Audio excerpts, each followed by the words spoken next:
Hello everyone, ako si Kian Manalo at ito ang aking final output para sa aking finals exam sa Rizal.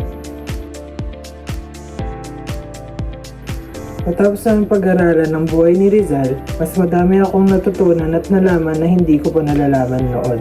Na siya pala ay nag-aral sa iba't ibang paaralan tulad ng pag-aaral niya sa Binyan Laguna, Ateneo, UST at Universidad sa Madrid at Universidad sa Paris.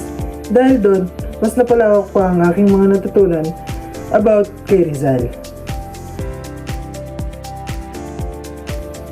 Ang katangian na dapat natin tularan kay Rizal ay ang kanyang pagmamahal sa bayan. Ginamit niya ang kanyang talino at tapang para ipaglaban ang kalayaan ng mga Pilipino sa mapayapang paraan. Dapat natin siyang tularan sa paggawa ng tama at pagmamahal sa ating bansa.